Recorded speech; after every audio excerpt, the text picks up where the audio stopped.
All right, so we're here in the evening, and we're here talking off a little bit about learning theories.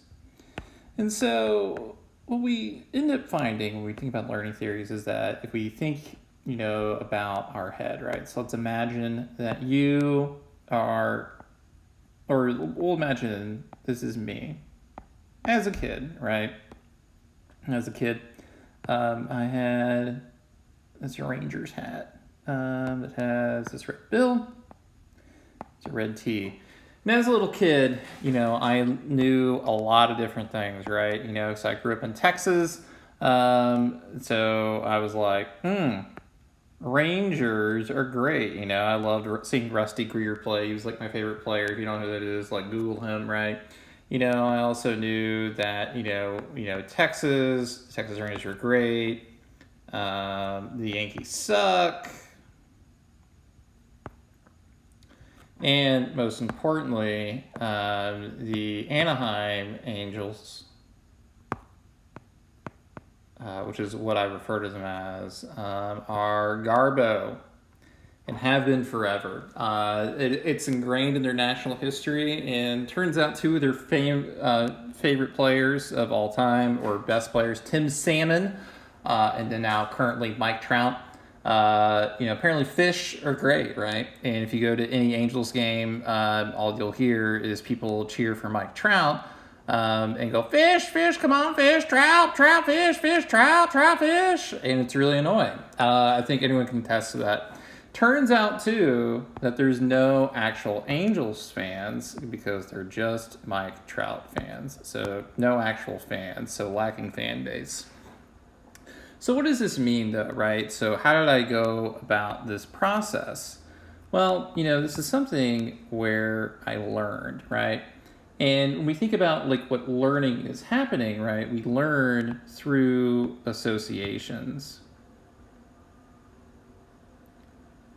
And so what exactly goes into an association, right? So, if we think about an association, right? There's this memory that's implanted inside of our head, right?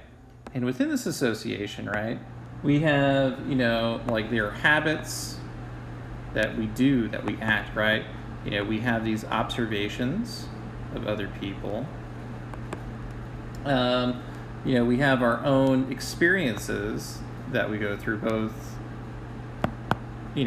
so this is more like a vicarious observation, and then experiences are more like a direct observation. Like observing other people is more indirect, right?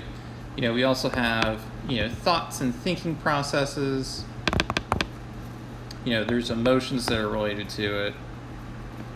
What's going on? And within this, right, we are stimulated to believe one way, and we respond in another, right? So the point of this little diatribe, right, is that when we think about criminal behavior, we're assuming that, like anything else, that this is learned. And what exactly do we learn with this, right? So if you think about what it actually takes to be a criminal in some way, I'll pick a different color. We'll do this one. First, we learn, hey, what are the pros of, doing crime, right? And, if we think about this, there could be certain things. So let's say that you were a thief for some reason. You could steal in order to fund a drug habit, right? So, you can find out that if you steal, maybe there's a mental rush from doing that as well, and it's going to help you get your drugs that you need, right? You might also learn some cons, of course, getting the habits of doing it, why it's wrong to steal, the personal risk in terms of going to jail or prison or something like that. This is another issue to consider as well. Well, there's also, when we think about stuff, we learn techniques. So how to actually do the crime, what exactly is wrong, right? And each time we commit crime, we have this learning experience where we look and say, okay, so I did this and X happened or Y happened or something like that, right? So what ends up happening is that this learned behavior is reinforced in some way. And this can be either positive or a negative aspect.